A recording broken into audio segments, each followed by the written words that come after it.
Olá, mais um dia, mais uma leitura e hoje nós vamos ler em 1 Coríntios, capítulo 5. Eu vou pedir que você pegue a sua Bíblia e me acompanhe nessa leitura. Capítulo 5, verso 1 diz assim: Agora estão dizendo que há entre vocês uma imoralidade sexual tão grande que nem mesmo os pagãos seriam capazes de praticar. Fiquei sabendo que certo homem está tendo relações com a própria madrasta. Como é que vocês podem estar tão orgulhosos? Pelo contrário, vocês deviam ficar muito tristes, expulsar do meio de vocês quem está fazendo essas coisas. Quanto a mim, ainda que não esteja presente aí pessoalmente, estou com vocês em espírito e agindo como se eu estivesse aí. Já julguei, pela autoridade do nosso Senhor Jesus, o homem que está fazendo essa coisa horrível. Quando vocês se reunirem, estarei com vocês em espírito. Então, pelo poder do nosso Senhor Jesus, que estará presente conosco, entregue esse homem a Satanás, para que o seu corpo seja destruído, mas o seu espírito seja salvo no dia do Senhor. Não está certo que vocês estejam orgulhosos.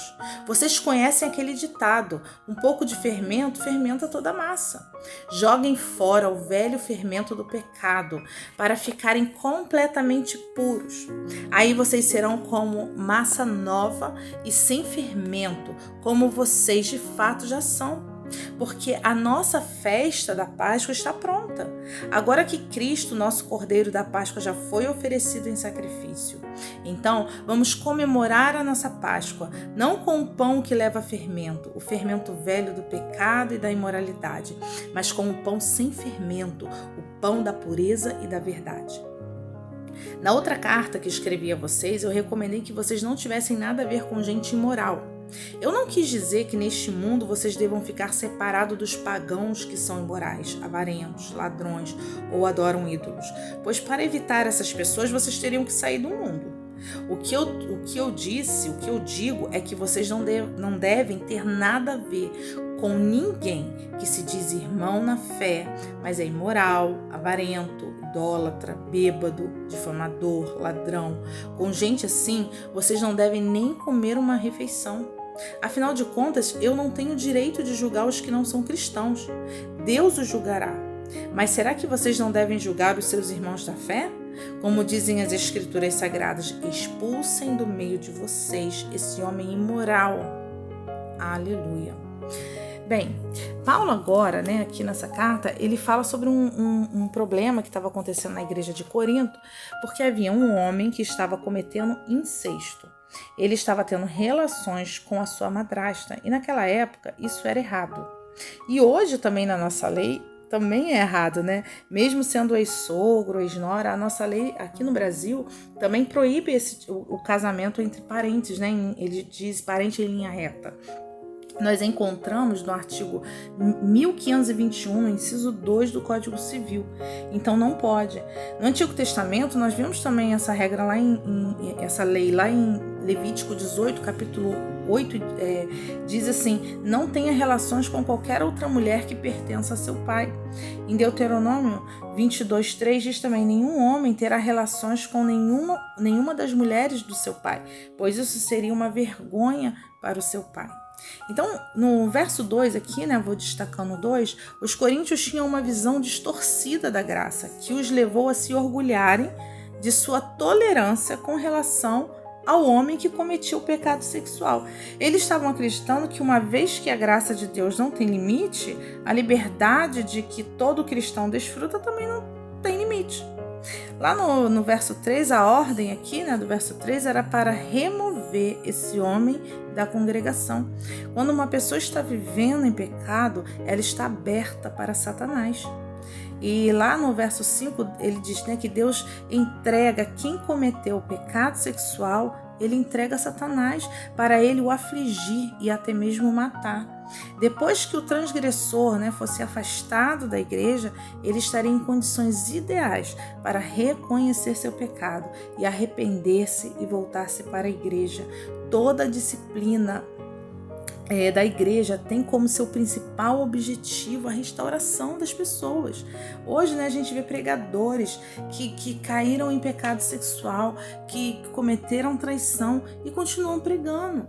Né? O certo deveria ele deixar de ser pregador, ele deixar a sua função, ele ficar no banco ali sentadinho, só ouvindo a palavra, e falar, não, a partir de hoje essa pessoa que está em disciplina, por quanto tempo? Não tem tempo, né? Até que Deus traga essa pessoa de volta ao ministério, se trouxer, porque a pessoa precisa se arrepender, ela precisa ser tirada ali do meio, se ela é um obreiro, ela precisa ser removida, ela precisa, não pode mais assumir funções na igreja. Ela tem que, e isso tem que ficar claro para todos, que aquela pessoa ela precisa ir lá se confessar, ela precisa, se ela pecou, né, em público, todos vão ter que saber, né? Então aqui, ó, no verso 6, um pouco de fermento pode estragar toda a massa.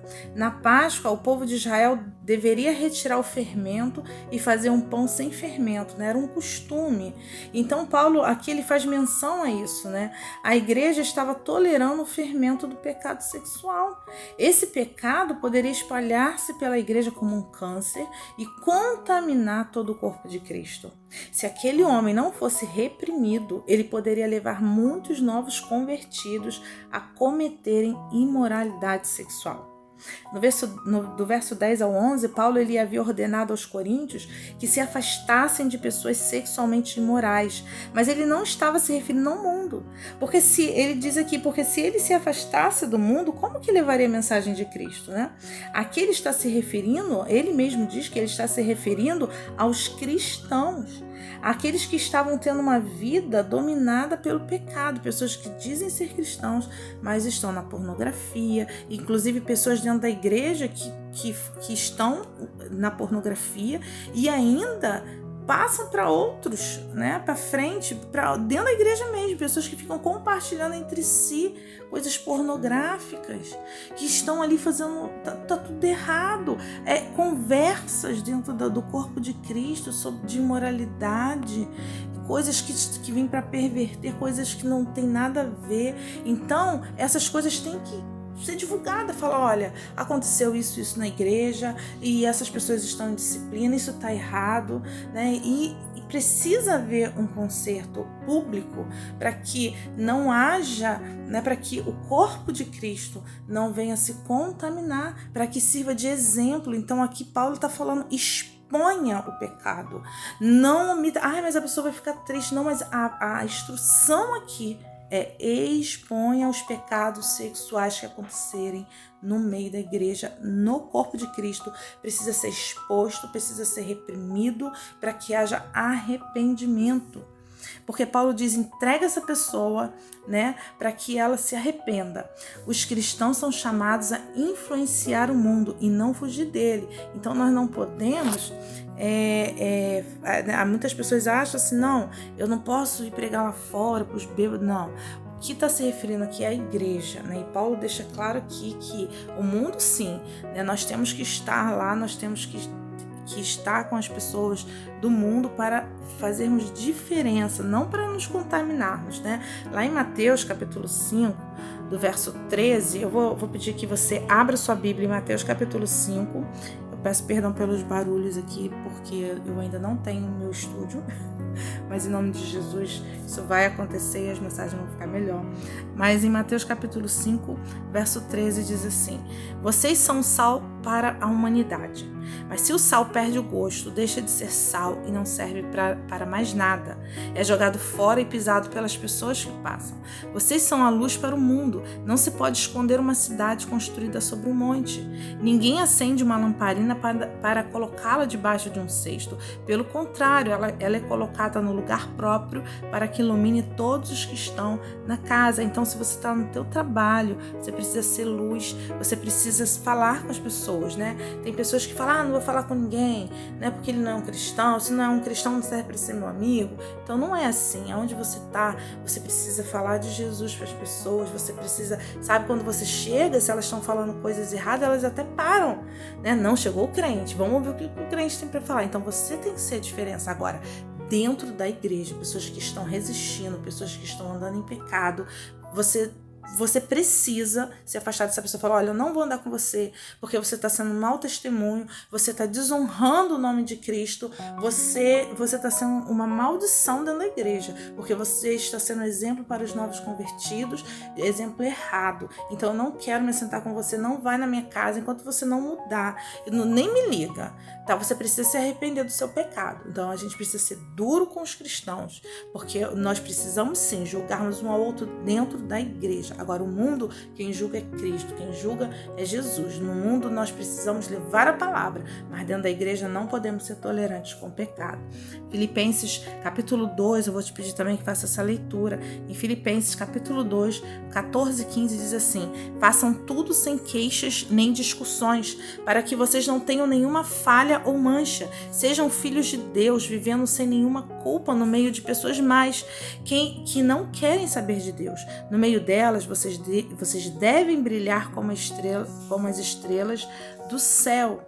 Então, verso 16, vou ler: entregando a elas a mensagem da vida. Se agirem assim, eu terei motivo de sentir orgulho de vocês no dia de Cristo, pois isso mostrará que todo o meu esforço e todo o meu trabalho não foram inúteis. Então lá fora nós temos que brilhar, lá fora nós temos que mudar. As pessoas, elas mudam através do nosso exemplo, e eu tenho exemplos de sobra para contar de pessoas que foram salvas, que foram até Jesus, porque olharam para a minha vida, do meu marido, e falaram: nossa, vocês têm esse tempo todo de casado, né? Quase 18 anos de casado, como pode? Então, pessoas são impactadas, né? Com a nossa vida, uma vida de santidade, uma vida aos pés de Jesus, mas a gente está ali conversando, levando a palavra. Agora, pessoas dentro da igreja que são resistentes, que se dizem irmãos, mas falam palavrão, pessoas que têm um comportamento completamente fora da palavra, não querem se consertar, não serve nem para ser meu amigo. Esse sim, a Bíblia está dizendo: lança fora, fala: fulano, ó, não quero papo contigo não, você vai se consertar com Jesus, porque você conhece a palavra, você está sendo rebelde. Então a igreja precisa se levantar. A pessoa falou besteira: ó, você está falando aí, tá errado, você não tem que falar isso, né? A igreja precisa julgar e repreender essas pessoas, os que estão dentro da igreja. Eu li o capítulo. Agora eu vou destacar aqui o verso 13, né? Eu quero, para terminar, vamos ler 1 Coríntios, né, 5, e o último verso final, né, que diz assim: afinal de contas, né, Paulo falando, afinal de contas, eu não tenho o direito de julgar os que não são cristãos. Deus os julgará. Mas será que vocês não devem julgar os seus irmãos da fé? Como dizem as Escrituras Sagradas: expulsem do meio de vocês esse homem imoral. Amém? Que palavra transformadora, que palavra de sabedoria que o Senhor nos dá, e que possamos ser assim, irmãos, que não venhamos sermos coniventes com o pecado dentro da igreja. Se tivermos que falar, se tivermos que nos levantar, vamos abrir a nossa boca, não vamos omitir, né, fingir que não estamos vendo. Se você sabe de pecados sexuais cometidos dentro da igreja, você vai até o pastor, você vai até a pessoa e fala: olha, eu vou falar isso pro pastor que você está fazendo, isso não está certo, nós não podemos ser assim. Então nós não podemos olhar o erro e concordar, nós temos que nos levantar. Tem pessoas que saem da igreja: você é da igreja porque a igreja está tudo errado. Não, Deus não fala para fazer isso. Deus fala para nos levantarmos contra o pecado em oração, em exortação, né, e em admoestação, ou seja, falar para a pessoa: você está errada, mas Deus quer consertar a sua vida, mas você precisa se arrepender. Então nós precisamos nos levantar, né? Então essa é a palavra de hoje. Que o Senhor te abençoe, que o Senhor nos abençoe e nos dê um dia de paz.